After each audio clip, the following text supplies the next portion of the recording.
आप सभी का हमारी जो साइंस की सीरीज चल रही थी टॉप 5 क्वेश्चन की, उसमें स्वागत है। तो स्टार्ट करते हैं। क्वेश्चन नंबर 26 से 30 हम लोग देखेंगे आज। क्वेश्चन नंबर 26 से 30 और ये सीरीज साइंस की जो टॉप 5 क्वेश्चन की सीरीज है, सभी एग्जाम के लिए रामबाण है। तो देखते हैं क्वेश्चन नंबर 26 कि निम्न में सुमेलित नहीं है।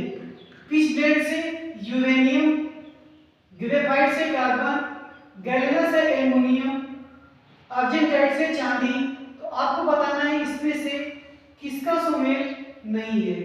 चलिए 50-50 ऑप्शन अगर आपको देना चाहें तो हम किसको काट सकते हैं। सबको पता है कि पिच ब्लेड से यूरेनियम प्राप्त किया जाता है, तो ये आपका सही हो गया। अर्जेंटाइट से चांदी, ये भी सही हो गया। दो ऑप्शन बचे हुए।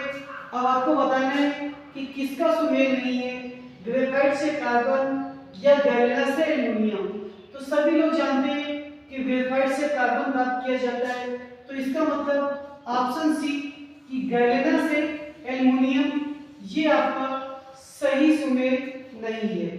तो ये जो सीरीज चलाई जा रही है आरओ जिसका री एग्जाम होना है, उसके लिए सीरीज चलाई जा रही है। लेकिन ये कोई भी एग्जाम हो जिसमें साइंस के क्वेश्चन आते हैं, सभी के लिए महत्वपूर्ण है। क्वेश्चन नंबर 27, निम्न में से किसकी विद्युत चालकता सबसे अधिक होती है। चांदी की, कार्बन की, हीरा की या फिर कॉपर की। तो ये बताना है आपको कि विद्युत चालकता सबसे अधिक किसकी होती है।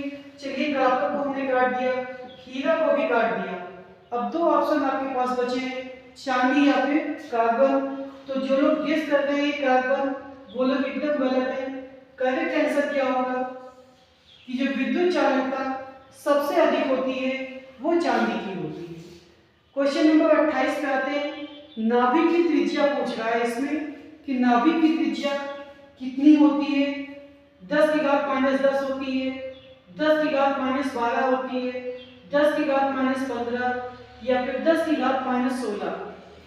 ये सभी मीटर में दिए हुए। आपको बताना है कि जो नाभिक की त्रिज्या वो कितनी होती है। चलिए उसके पहले हम आपको परमाणु की त्रिज्या बता देते हैं। तो परमाणु की त्रिज्या होती है 10 की घात -10। परमाणु की त्रिज्या, ये क्वेश्चन भी पूछा जाता है, तो आप लोग इसे याद करें। इसका मतलब ये तो होगा नहीं, ये तो परमाणु की त्रिज्या हो गई। चलिए -16 भी काट देते हैं।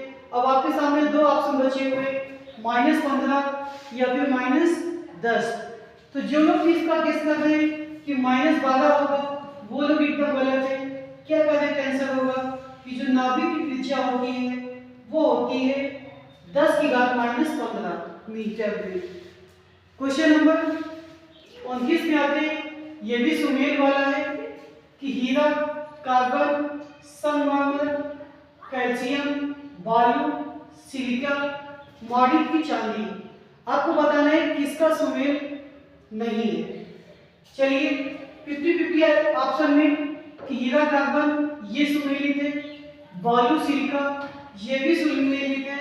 अब आपको बताना है कि संगमरमर, कैल्शियम या फिर मॉडिक की चांदी, इनमें से कौन सुमेलित नहीं है। तो क्या इसका जवाब होगा कि जो संगमरमर है वो कैल्शियम ये सुमेलित है, मॉडिक की चांदी इसका सुमेल नहीं है। आज की टेस्ट सीरीज का अंतिम क्वेश्चन, क्वेश्चन नंबर 30 कि जल से हल्का क्या होता है। क्या बताना है कि जल से हल्का क्या होता है। एल्युमिनियम होता है, सोडियम होता है, मैग्नीशियम होता है या फिर मैग्नीज होता है। तो उसके पहले एक बात कहना चाहेंगे कि आप लोग इस चैनल को सपोर्ट करें, अच्छे से अच्छे क्वेश्चन आपको मिलेंगे। तो क्या इसका आंसर होगा, इसका जो जल से हल्का होता है वो क्या होता है, तो वो आपका सोडियम होता है। ऑप्शन बी आपका करेक्ट आंसर होगा।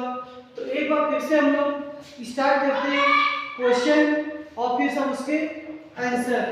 तो क्या होगा कि इसमें जिसका सुमेलित नहीं था गैलेना से एल्युमिनियम, इसमें क्या बताना है कि विद्युत चालकता किसकी अधिक होती है। तो ये अधिक होती है चांदी की। नाभिक की त्रिज्या कितनी होती है, तो 10 की घात -15 मीटर। और यहाँ पे जो सुमेलित नहीं था मॉडिक की चांदी, जल से हल्का क्या होता है? सोडियम। तो ये थे टॉप 5 क्वेश्चन। धन्यवाद।